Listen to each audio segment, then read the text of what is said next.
예수님께서 누가 내 어머니와 내 동생들이라고 하셨나요? 우리 21절에 나와 있는데 뭐라고요? 말씀을 듣고 행하는 사람들. 자, 예수님은 제자들과 어디에 오르셨어요? 네. 산이라고 대답할까봐 걱정 많이 했는데 성경 잘 봤어요. 자, 배 위에서 무엇이 불었어요?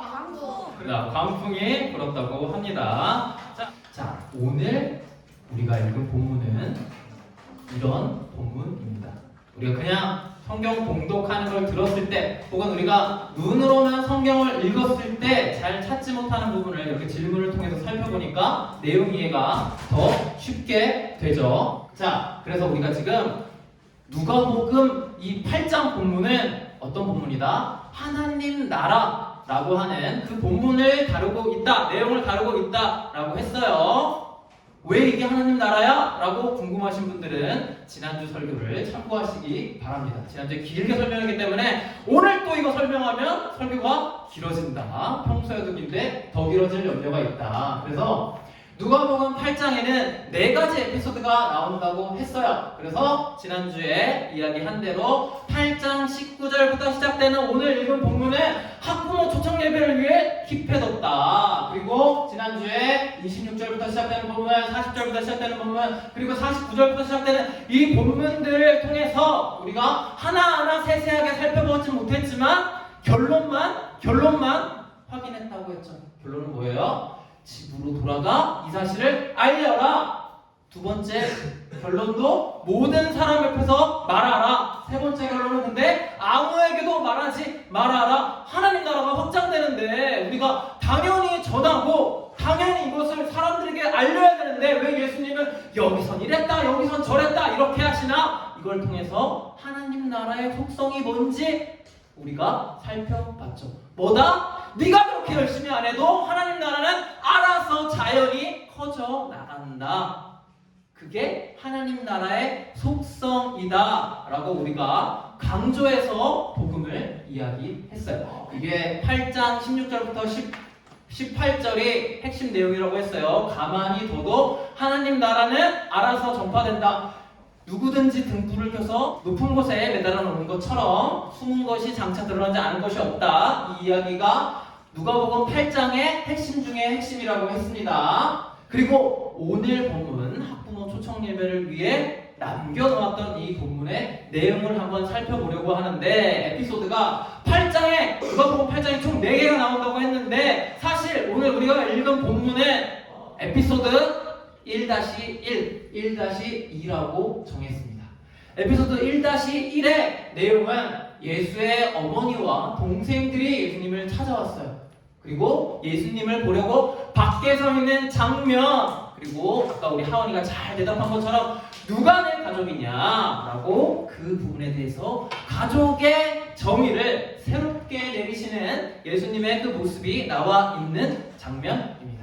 두 번째는 제자들이 예수님의 능력을 보고 이분이 누구시기에? 라는 의구심을 갖는 내용이죠. 이 두 가지가 왜 연결이 되고 완전히 서로 다른 날 다른 사건인데도 그럼에도 불구하고 왜 전도사님이 이걸 같은 에피소드로 묶었는지 한번 살펴보는 시간을 갖도록 할 거예요. 자, 마가복음 3장 30절에서 32절 말씀을 보면 오늘 우리가 누가복음 말씀을 하고 있잖아요. 그런데 오늘 누가복음 말씀만 보면 왜 예수님께서 예수님을 찾아온 어머니와 그리고 그의 형제들이 왜 예수님을 찾아왔는지가 잘 드러나지 않아요. 마태복음에도 이 부분이 등장하는데 거기에도 잘 드러나지 않아요. 그런데 마가복음 본문을 살펴보면 왜 그랬을지가 조금 생각드는, 왜 그랬을지가 조금 추측이 되는, 짐작이 되는 그런 부분이 있습니다. 그래서 30절에 마가복음 3장 30절에 이렇게 써있죠.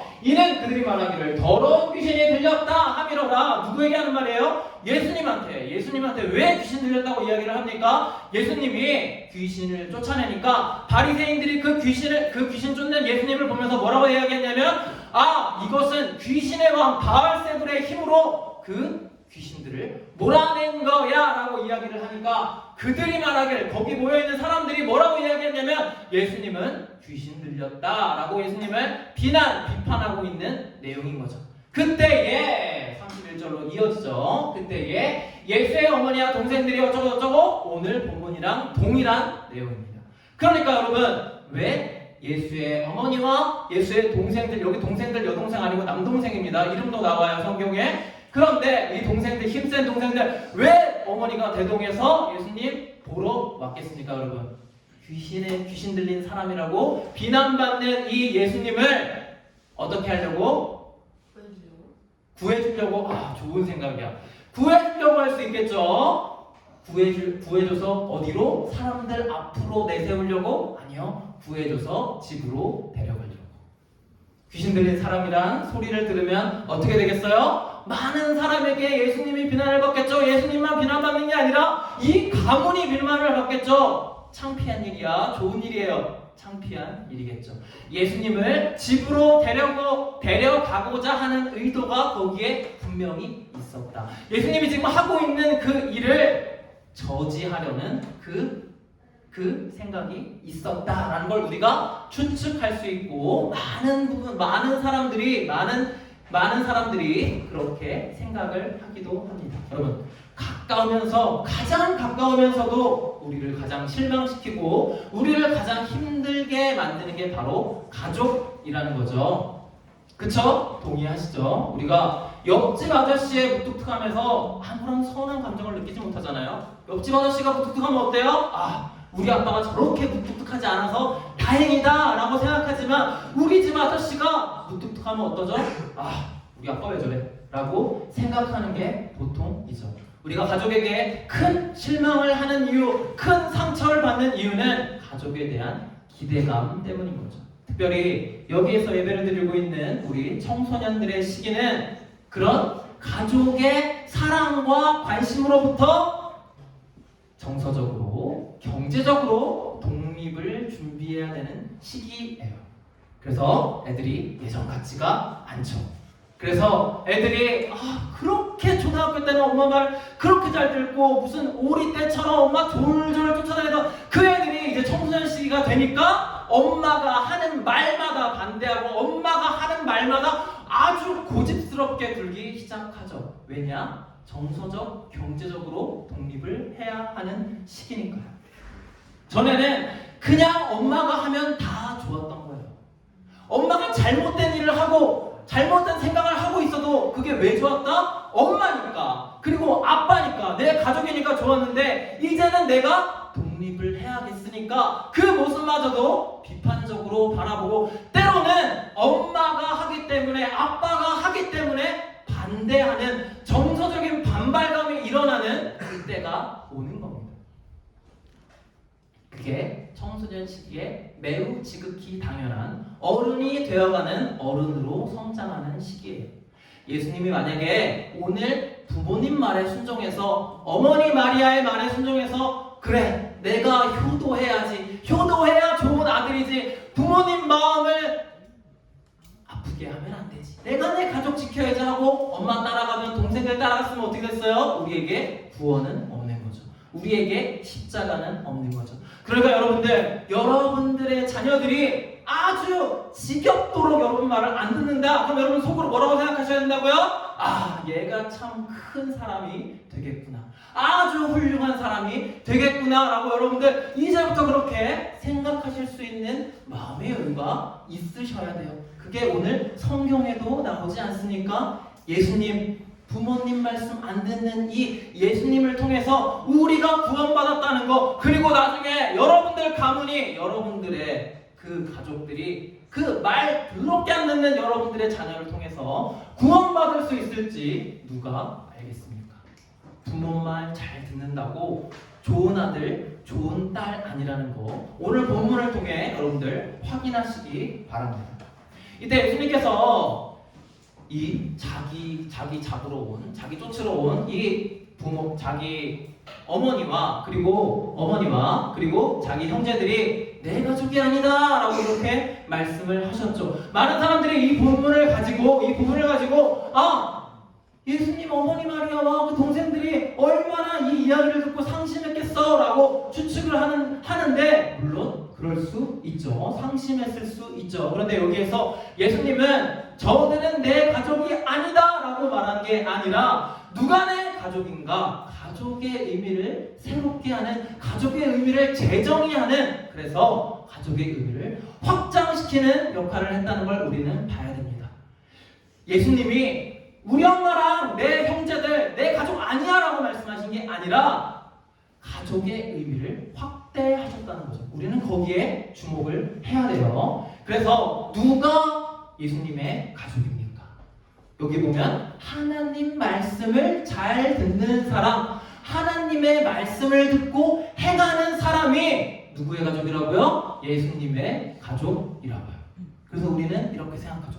그래, 하나님 말씀 잘 듣는 그 사람들이 예수님의 가족, 하나님의 가족이 되니까 나도 하나님 말씀을 잘 듣고 잘 행하는 사람을 내 가족으로 삼아야 돼. 이렇게 생각하고 어떻게 행동해요? 하나님 말씀 안 듣는 사람, 예배 안 드리는 사람, 교회 안 오는 우리 부모님들 배척하고 연락 안 하고, 그게 옳은 길이야. 하나님을 위하는 길이야. 우리 부모님 믿지 않으니까 우리 부모님이랑 전화통화 안 하는 게 하나님을 위하는 길이야. 이렇게 성경을 오독할 수 있다는 거죠. 여기에 하나님이 누구세요? 하나님은 예수님이잖아요. 그러니까 예수님 입장에서는 자기 말 잘 듣는, 하나님 말씀 잘 듣는 그 사람이 자기 가족인 거죠. 그러면 이걸 다른 말로 하면 뭐예요? 내 가족은 누구다? 내 말 잘 듣는 사람이 내 가족이다. 그런데 여러분들 말을 여러분들 가족이 잘 들어요? 안 듣죠. 왜 안 들을까요? 내 가족이 아니니까 그게 아니죠. 우리가 예수님만큼 하지 못하니까 내 말을 안 듣는 거죠. 여러분들이 예수님만큼만 해보세요. 말씀 안 듣게 생겼나? 솔직히 예수님만큼 해도 사람들이 말을 안 듣죠. 그냥 안 들은 정도가 아니에요. 우리 속된 말로 안 들어 처먹잖아요. 내 생명까지 다 내어주면서 구원을 했음에도 불구하고 안 듣는 게 뭐다? 사람들이다. 그럼 그 중에서 하나님 말씀을 들으면 누구? 예수님 가족. 그럼 내가 예수님처럼 그렇게 가족에게 모든 것들을 다 해서 그들을 위해서, 아니 그들을 위한다는 미명하에 나를 위하는 거 말고 정말 내 가족을 위해서 했을 때 내 말을 듣는 그 사람들이 바로 내 가족이다. 우리는 이렇게 가족에 대해 오늘 말씀을 통해 재정의 내릴 수 있으면 좋겠어요. 선행돼야 되는 건 뭐라고요? 하나님처럼 우리 자신을 내어주는 것. 상대방을 위한다는 그 말로 상대방에 상처를 주는 게 아니라 정말 상대방이 원하는 것이 무엇이고 상대방이 필요한 것이 무엇인지 채워줄 수 있는 그 관계가 먼저 되어야 한다는 거죠. 그리고 오늘 이 본문을 통해서 우리가 분명하게 알 수 있는 사실은 예수님을 낳은 예수님의 어머니인 그 마리아가 정말 특별한, 신기한, 대단한 경험을 한 것 아니겠습니까? 세상 사람들이 다 저거 불륜한 여자네, 뭐 어쩌네 떠들어도 누구만은 예수님이 특별한 탄생인 걸 알아요? 마리아만은 알죠. 그러니까 세상의 모진 비난도 다 견딜 수 있는 거 아니겠습니까? 그런데 그런 마리아도 예수님한테 지금 이러시면 안 됩니다. 집으로 가셔야죠. 하고 혼자 가면 말 안 들을까봐 누구 데려갔어요? 예수의 동생들을 데리고 갔다는 말이에요. 이게 뭡니까? 바로 예수님에 대한 지식이 부족한 상태죠. 이해가 됩니다. 왜 이해가 돼요? 아직 예수님이 십자가에 못 박여 죽으신 것도 아니고 또 그 십자가의 의미에 대해서 목사님이 설교를 해주시거나 아니면 많은 사람들이 나서서 자 이건 이런 의미가 있어 라고 설명해주지 않았잖아요, 마리아한테. 그러니까 마리아가 어떻게 합니까? 모르니까 못 믿는 게 당연한 거죠. 마리아의 이 믿음 없음에 대해서 세상 사람들은 뭐라고 생각할까요? 여러분 정말 신기한 일이에요. 제가 신대원에서 경험한 일입니다. 신대원 가면 조별 수업, 조별 토론 이런 거 많이 합니다. 많이 하는데 거기 계신 전도사님들 이제 신대원 입학하셔서 이제 전도사 사역을 하고 계신 그런 분들과 이제 대화를 하는 거죠. 그래서 제가 이렇게 이런 말을 해요. 아, 마리아는 예수님을 낳았지만 마리아도 여전히 사람들과 동일한 죄인이기 때문에 예수님이 하나님의 아들이라는 사실을 분명히 알지 못했을 것이다 라고 오늘 본문에도 나와 있잖아요. 그렇게 이야기를 하면 거기에 있는 전도사님들이 아니 마리아는 절대 그런 일이 없다고, 아니 예수님을 낳았는데 어떻게 그럴 수가 있냐고, 세상 사람들 다 몰라줘도 마리아만큼은 예수님이 하나님의 아들이라고 분명히 알았을 거라고 다들 주장하고 앉아 있어요. 여러분, 놀랍고 충격적인 일 아닙니까? 제가 그분들을 비난하고자 하는 게 아니라 왜 이렇게 전도사님들 수준이 떨어져요? 그래도 한국에서 가장 공부 잘한다는 장로의 신학대학교 어렵게 들어간 사람들인데 라고 이야기하는 게 아니라 세상 사람들의 믿음이, 복음에 대한 생각이 그 수준에 머물러 있다는 거죠. 심지어 교수님께서는 여기에 예수의 동생들이 마리아와 요셉 사이에 낳은 동생들이 아닐 거라고, 아니지 않을까라고 짐작하는 이야기 또한 하고 계십니다. 세상 사람들이 생각하기에 겨우 마리아는 그런 거예요. 왜? 아니 성모 마리아인데, 예수님을 낳은 그런 존귀한 존재인데, 아니 어떻게 일반 사람들처럼 다시 부부관계 그런 걸 해서 자녀를 낳을 수 있겠냐 이 말이에요. 마리아는 우리 생각에 흠도 없어야 되고 그런 일반적인 사람들이 가지고 사는 그런 여인으로서의 삶을 살지 못했을 것이다 라고 추측을 합니다. 성경에 분명히 예수님의 동생들이 왔다고 하는데, 이건 역시도 바로 믿지 못하고 이걸 보면서도 그 자녀들은 요셉과 마리아 사이에서 나오지 않았을 가능성이 더 높아라고 생각을 한다는 거예요. 교수님도 그게 복음에 대해 생각하는 우리의 현실이고 실존이라는 겁니다. 그리고 그 모습을 여실히 보여주는 게 바로 제자들의 모습이죠. 예수님이 제자들과 함께 배에 올라서 그 배에 광풍이 부니까 두려운 마음이 들기 시작합니다. 두려운 마음이 드는 건 당연한 거죠. 두려운 마음이 드는 건 자연스러운 거죠. 무서울 수 있죠. 광풍이 부니까 내가 이제 죽을 것 같아. 그래서 예수님을 찾아갑니다. 잘했어. 어려운 힘든 일이 있을 때 예수님 보고 해결해 달라고 하는 게 맞죠. 그래서 예수님이 어떻게 해주세요? 그 일을 해결해 주십니다. 물론 한 소리 하셨네요. 뭐라고 하셨어요? 너희들 믿음이 어디 있느냐? 이렇게 한 소리를 하시긴 했어요. 그리고 제자들이 속으로 뭐라고 생각하느냐? 제자들이 놀랍게 여겨 서로 말하되 그가 누구이기에 이 바람과 물을 명하여 순종하게 하느냐? 자, 여러분들이 만약에 이 일을 겪었다면 여러분들은 어떻게 하실 것 같습니까? 여러분들이 제자의 입장이 돼서 아주 작고 조금만 누가 치면 뒤집힐 것 같은 그 자그마한 배에 여러분들 승선해서 있는데 광풍이 몰아치고 있어요. 두려운 마음이 들겠죠. 그래서 예수님을 깨워서 예수님한테 이것 좀 해결해 달라고 해서 그 일이 해결이 됐어요. 그러면 여러분들은 어떤 반응을 보이실까요? 예수님이 누구시기에 이 광풍도 잠잠하게 이러시겠어요? 역시 예수님, 역시 내가 생각하고 내가 믿었던 그대로 이걸 다 잠잠하게 해주셨구나 하고 감탄하고 찬송하지 않겠습니까? 그런데 오늘 제자들 어땠어요? 그게 아니라 그가 누구이기에, 아무리 입술로는 말로는 예수님은 하나님의 아들입니다, 하나님의 독생하신 아들입니다 이렇게 고백을 했지만 진짜 하나님의 아들이 무슨 힘인지 전혀 모르고 있었다. 하나님의 아들이 하나님이라는 사실을 전혀 모르고 있었다. 하나님의 아들이 하나님과 동일 본질, 동질의 존재라는 것을 전혀 모르고 있었다. 누가? 제자들이 모르고 있었다는 겁니다. 그런 제자들을 보시며 예수님께서 하시는 말씀이 너희 믿음이 어디 있느냐라고 찾으시는 거예요. 그들의 믿음을 찾으시는 거예요. 그래요. 믿음이 없습니다. 믿음이 왜 없을까요? 예수님을 모르니까 없죠. 우리는 믿음이 성결이나 우리의 거룩한 삶 혹은 교회 열심히 다니는 거, 남들과 구별된 삶 속에서 온다고 착각합니다.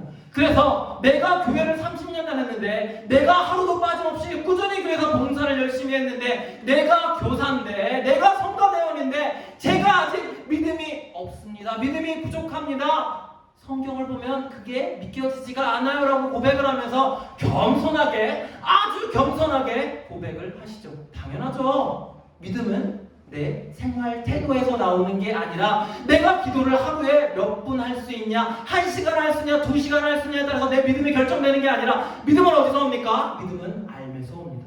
예수님을 알아야 믿죠. 여러분들이 여러분들의 자녀를 못 믿는 이유가 뭡니까? 하는 집마다 여러분 마음에 안 드니까 못 믿죠. 그런데 그 자녀가 여러분들이 볼 때마다 매일 여러분에게 신뢰할 만한 행동을 축적해 간다면 나중에는 안 보고도 여러분 자녀를 믿겠죠. 물론 뒤통수 맞을 수도 있지만요.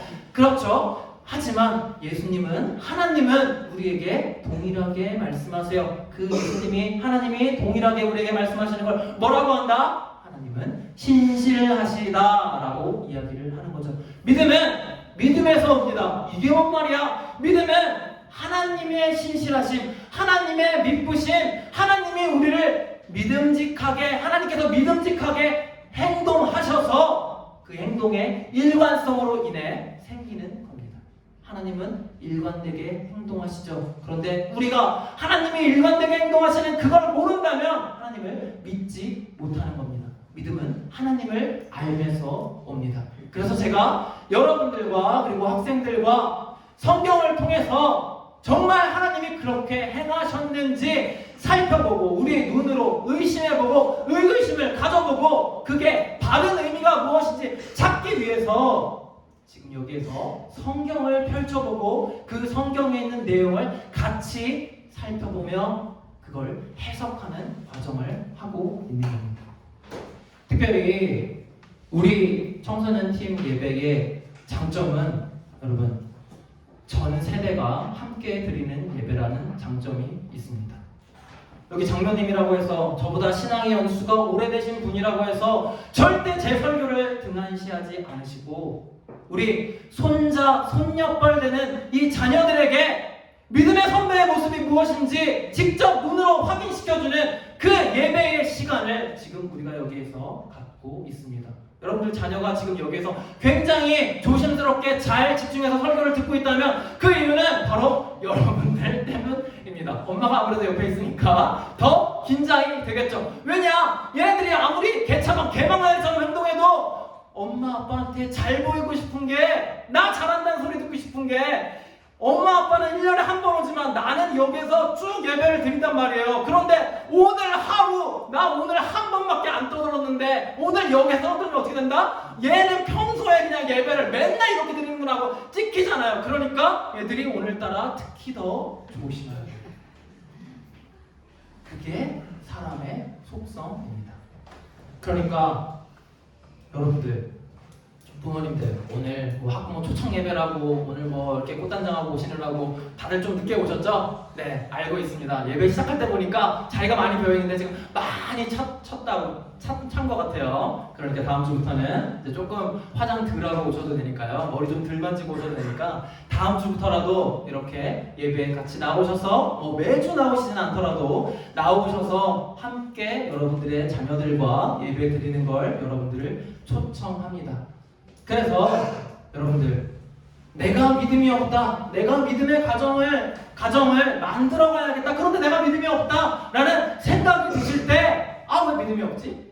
라고 생각하실 게 아니라 한 번이라도 더 하나님 말씀을 듣고 또한 그것을 배우고 믿음을 키워나가실 수 있는 여러분들이 되었으면 좋겠어요. 누구에게나 다 구원을 있습니다. 우리는 구원받은 인생을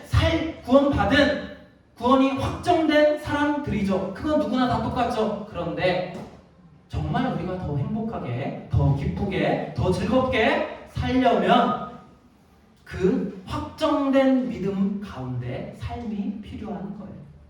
우리가 우리가 구원의 확정은 받았지만 다 구원받은 사람들이지만 믿음 없는 사람들처럼 살아간다면 물론 우리에게 구원이 있죠. 그래서 기쁘죠. 하지만 그렇다면 우리가 안 믿는 사람들과 구분되고 다를 게 뭐가 있겠어요?